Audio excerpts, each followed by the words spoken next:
In this module, we'll be doing a brief overview of assessments and how they can be used to develop your IEPs, identify goals, and plan instruction. Generally, assessments are already built into the educational programs of students at the secondary level. For example, in all public school settings, there's a required state test. In the state of Virginia, it's your Standards of Learning end of course test at the high school level. Students are required to take and pass these tests to earn verified credits, which in turn allow a student to earn a regular diploma. Related to the end of course test, most districts have benchmark testing, which is basically a test that is given to monitor students' progress towards the mastery of the content of that end of course test. Still yet, most high school courses have additional exams and tests along the way that allow the teachers to determine if the student has mastered the content of the course. These tests should be developed with the special education teacher and the general ed teacher working together in a co-teaching setting. In addition, all good instruction should include formative assessments, and these are just those on-the-spot checks that you do during your instruction to ensure that students are following your instruction and grasping concepts. And when you discover that they are not, it allows you to reteach or to change your teaching in order to meet the needs of all students. Still yet, after all these assessments, students with IEPs will have additional required assessments.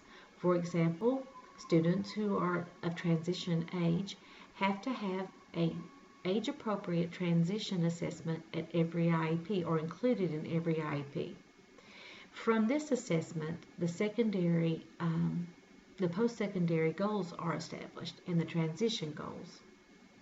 Also, students may require additional testing in specific deficit areas, such as social skills for students who have autism or communication assessments for students with communication needs. In addition, students with self-care or independent living deficits may require adaptive ratings.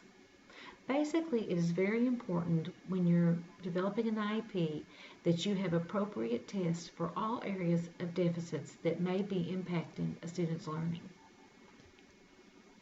All students are required to participate in state testing. For high school students, the state test is the Standards of Learning end of course test.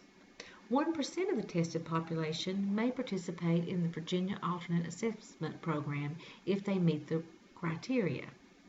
This test is reserved for students with significant cognitive impairments who require a modified curriculum. Students with IEPs may have accommodations on their end of course SOL test, and there are alternative tests for specific tests. Also, students may be eligible for modified credit accommodations, which means that they may be able to get a verified credit for a score that is somewhat lower than the required pass score as long as they meet the guidelines or the criteria. Of course, the impacts of state testing are obvious. Our instruction must be focused on mastery of SOLs, for this is what will help our students to earn a regular diploma, which opens up more job opportunities as well as more opportunities for education beyond high school. Our IEP goals should be linked directly to SOL skills or those skills that are related to SOL standards. And we should always look at fair and appropriate accommodations for testing, which will help our students to access the test. Remember, the test accommodation should not give students an unfair advantage, but simply level the playing field so that they are able to show what they know in the content area. The advantage of SOL testing at the high school level for all students is that it keeps expectations high for our students with disabilities. At the high school level, the only required district test is usually the benchmark test. However, some districts may require additional testing, which would be helpful to you as a special education teacher in terms of learning more about your students. Benchmark testing can be helpful in helping to identify targets for remediation, and it can also allow opportunities to practice different accommodations and evaluate their helpfulness. Most high school courses include a variety of tests or assignments that will lead to the student's grade for that course. Students should have accommodations similar to the ones that they will have on the end of course testing throughout the course, and especially on major tests. Major tests can be used to measure progress towards students' IEP goals, especially if the special education teacher and gen ed teacher have worked together to develop the test. They can also be used to determine targets for remediation. Testing methods may be modified for students who have significant disabilities, and this should be addressed in the IEP. Although no one is crazy about a lot of testing, it can have some benefits. Testing throughout the semester can help students to prepare for taking tests. This can help our students as they prepare for educational settings beyond high school. They can also be used to measure students' progress and to determine specific goals. The assessment that may have the most impact on student performance is the formative assessment. This is those assessments that we do as we're teaching, where we stop and have students to summarize what we've said, or answer a few quick questions, or give an example, or perform a task that we've asked them to do. These are very important, especially for our students who may sometimes not know the right questions to ask or may not be effective at getting the assistance they need. So it's very, very important for us to check for understanding frequently. Formative assessments are a crucial part of explicit instruction. These are the checks for understanding that you build into your teaching. It's very important to know if your students are grasping concepts, or if they need a little more time on something, or maybe even they need to back up and work on some prerequisite skills, or you may even want to speed up instruction if you see that students are grasping concepts quickly. A good teacher is constantly assessing how their students are doing during instruction. It also provides immediate feedback to the student and prevents repeated errors. We'll talk more about explicit instruction and formative assessments in later modules. All parts of the IEP should be based on the present level of performance. Therefore, if the present level of performance does not include current and thorough information regarding the student's abilities, weaknesses, and needs, then it is impossible to write an appropriate IEP. That is why assessments are such an important part of preparing to write an IEP. It is essential that you have a good understanding of the student's needs in all academic areas that are impacted by their disability. In addition, it is important that you have information regarding other deficit areas such as behavior, social skills, adaptive skills. Without thorough testing and assessments, it is impossible to adequately develop the IEP. One thing to remember about assessments: always look at what's already available to you before you do additional assessments. There's no need to overdo or to redo. If there's already assessments available that are a part of that student's regular program, use those whenever possible. When you do decide to do additional assessments, make sure that they're giving you information that is meaningful and relevant and that can be used for developing IEP goals. Don't be afraid to use informal curriculum-based assessments. These are especially helpful for math courses that may have very specific information that the student's going to be required to know. Therefore, you develop a test that fits right with that course, and that gives you good goals to target on your IEP. Always think about your data collection when you are determining your assessments. What am I going to find out from this assessment, and how can I write a goal and collect data to monitor progress on that goal? If you're developing an IEP for a student who has a reading disability, it's very important that that IEP includes objective data regarding that student's current reading levels. There's several ways you can collect that data. Below are just a few.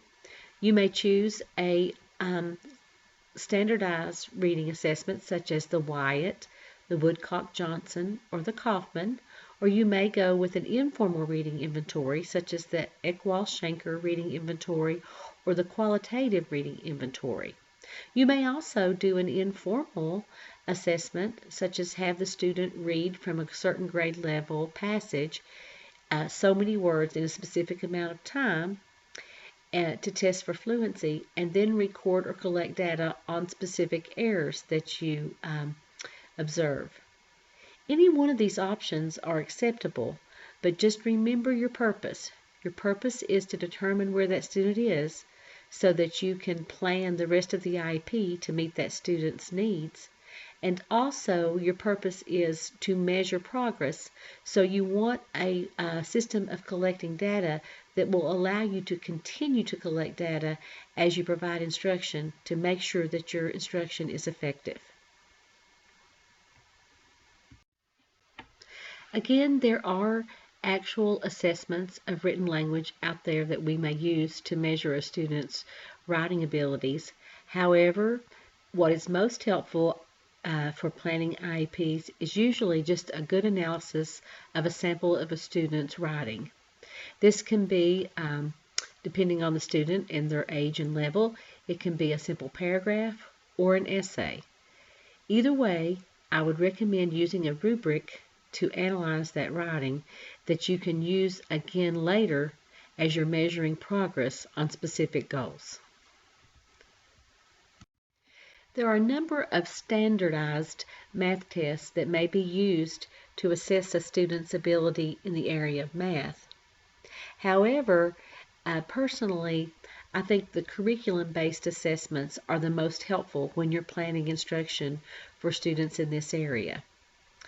It's best to have an assessment that's based on what that student is supposed to master in math in that upcoming year. And if you work closely with the content area teacher using the guidelines of the standards of learning for that grade level, it is easy to come up with a good solid curriculum-based assessment that can give you very practical information that will assist you in your IEP goal planning. It's important to remember that assessment does not end with the IEP development. It's an ongoing process. We should be continuously collecting data on our students' progress towards each and every goal in their IEP. This may be through observation, it could be through formal written tests, it can be through informal tests, it can be through ratings or projects. It doesn't really matter how, as long as that assessment gives you clear evidence of the level of mastery that you have written into your goal. That's why I always tell teachers, whenever you're writing goals, always think of how you're going to assess that goal, and it'll make it much easier for you in the long run. As we mentioned before, sometimes there are assessments that are required that are not academic assessments. For our students with autism, we should do some social skills ratings to make sure we're addressing this area for these students. Our students with intellectual disabilities or emotional disabilities, we may need to look at their adaptive skills, do some ratings there, and track that progress as well. For our students transitioning, we are constantly looking at interest inventories, vocational assessments, and other transition assessments that may give us more information that will help that student prepare for life after their high school experience. One last word about assessments and IEPs. Any assessment score that is listed in an IEP must include an explanation of what the test measures and what the score means. For example, if you list an SOL score, you must explain what the SOL is. You can do this briefly, and then add what the score means in terms of whether it's failing, passing, or advanced. This is true for any assessment score that you list in an IEP. Just keep in mind in writing your IEPs that they should be written in such a way that anyone who picked that IEP up would understand that student's strengths, weaknesses, and needs. In other words, you should use wording that is understandable by the lay person, especially by the parent.